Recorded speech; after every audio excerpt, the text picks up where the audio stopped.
안녕하십니까.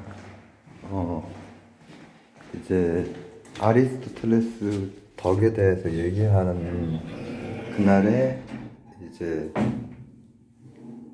아침으로 다가가는 새벽입니다. 중간에 실방을 하나 했는데 실방은 이거 들으시는 분들은 들으실 필요 없고, 하는 과정에서 이제 또 마음이 뭔가 무거워져가지고 아마도 저를 아는 분이 이렇게 이모티콘만 이렇게 슬픈 이모티콘 이게 남긴 게 계속 마음에 또 이제 많이 걸리네요. 예, 어떤 제가 뭔가에 대해서 이렇게 좀 얘기를 하고, 근데 이제 저를 아는 어떤 분들, 그거랑 관련된 어떤 분들이라고 해도 제가 얘기하는 거에 막 거기에 이렇게 나쁘게 이렇게 달기 좀 어렵고 막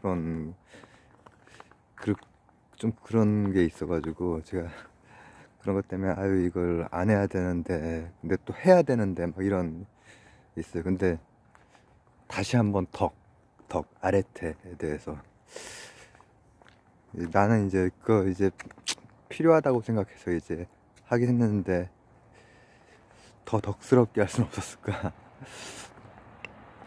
쉬운 문제가 아니죠. 딜레마죠. 인생에서의 그 실제 마주치는 그 일들에서의 이 뭔가 덕스러움, 어떤 행위에 있어서의 그런 건 참 힘든 것 같아요. 저도 이제 그런 거가 아직 먼 사람이고, 근데 이를테면은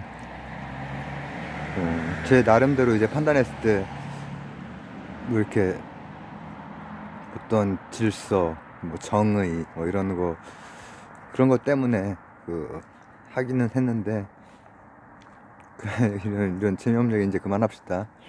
자, 오늘도 같은 날 새벽이고, 이제는 이제 동이 좀 있으면 터올 거예요.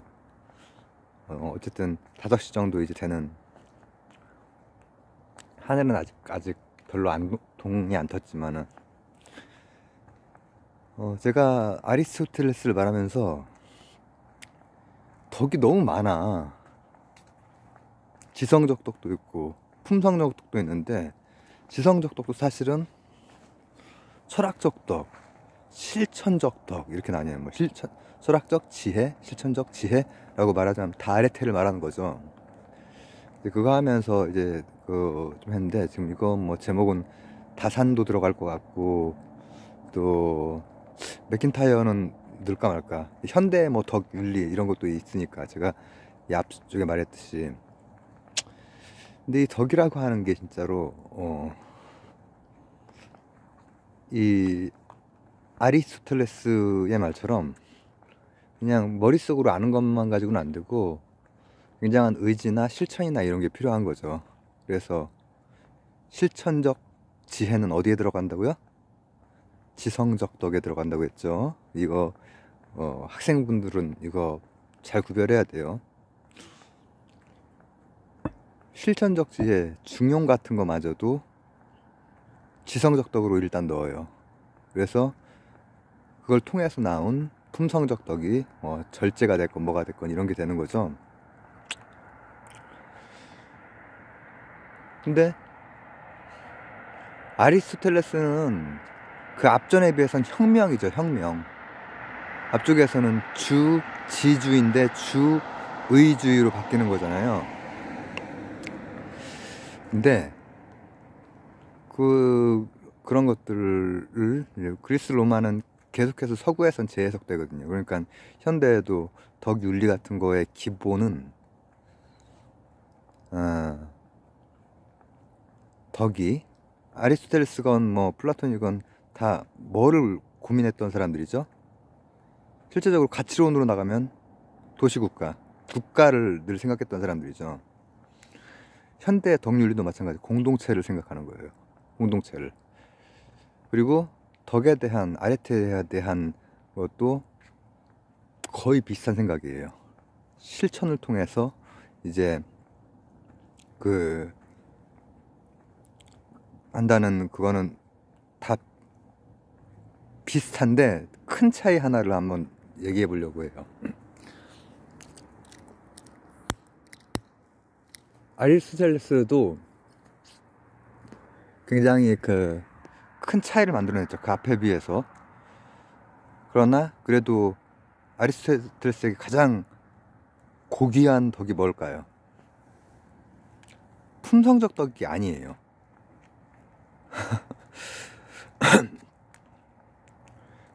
그거를 집어넣은 것만으로도 아리스토텔레스는 대단한 거고요. 역시 철학적 덕이에요. 철학적 지혜. 근데 현대 덕윤리라든지 아니면은 우리 알고 있는 다산 선생의 또 덕이 있잖아요. 이니에즈 같은 게 사덕이잖아요. 이니에즈 신, 오산 이런 거.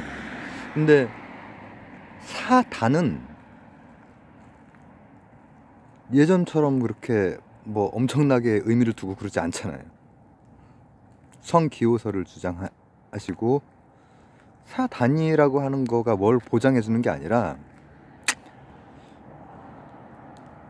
사덕을 이제 실천을 통해서 획득해야 된다라고 하는 거예요.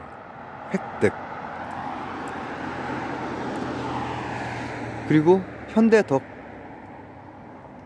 윤리, 현대 윤리학에서의 그 덕 역시도 획득된 것이 덕이에요. 획득되기 전엔 덕이라고 얘기를 안 해요. 다산 선생이랑 비슷하죠? 즉, 뭐 쉽지 않은 과정을 통해 덕을 획득하는 게 쉽지가 않죠. 그러니까는 뭔가 하고 계속 뭔가 부족하다 이런 생각이 계속 들고 하는 거죠. 획득하는 게 쉽지가 않아. 그래서 방점이 벌써 이제 다산 선생만 해도 1800년 이 정도니까는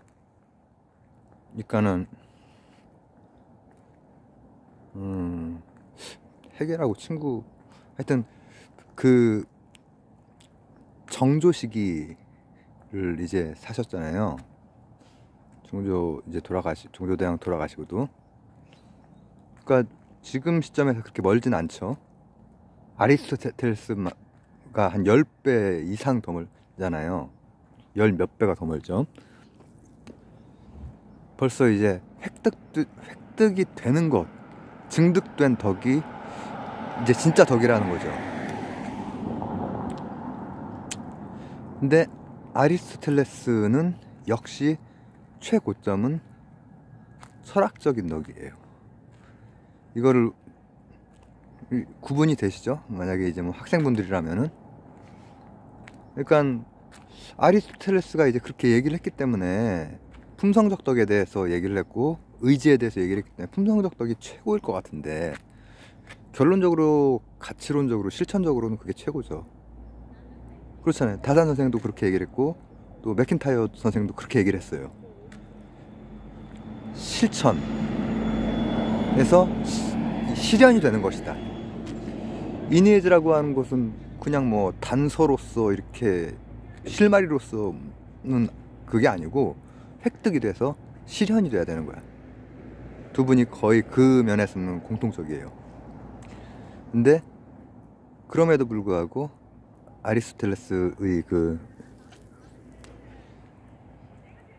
앞쪽의 영향, 주지주의적 영향, 이것도 있지만은 또 이런 식으로도 한번 생각해 볼 수 있어요. 증득되기 전에, 증득은 반드시 첫 방향이 바라야만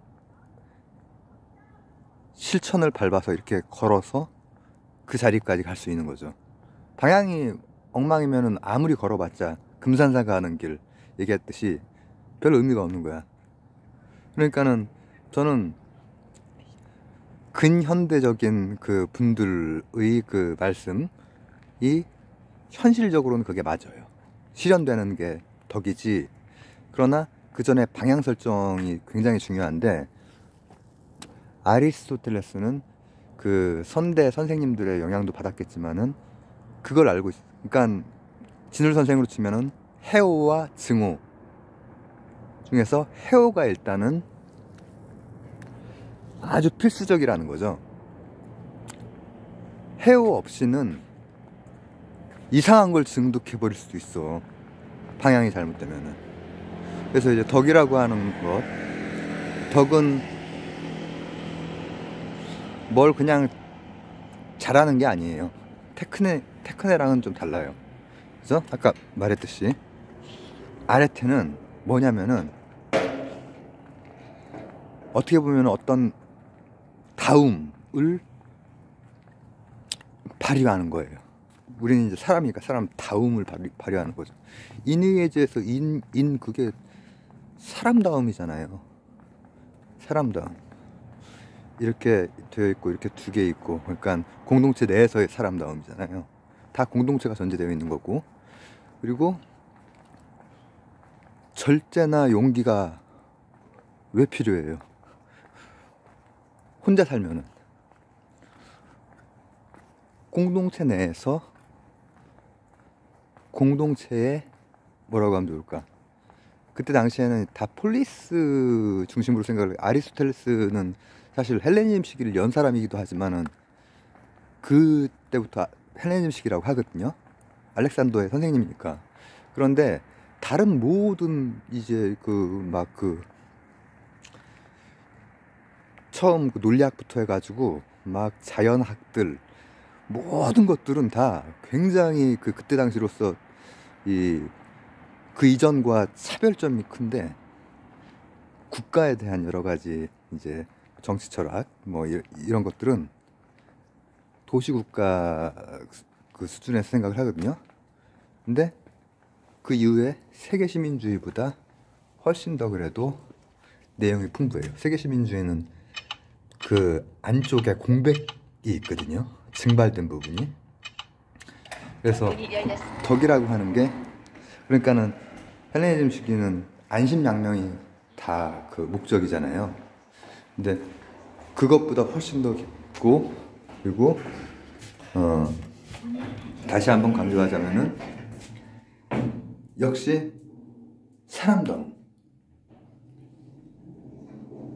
이게 이제 덕인 거예요.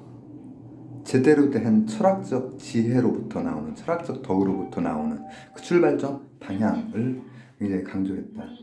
이거 아리스토텔레스 사진 또 걸어야 되나?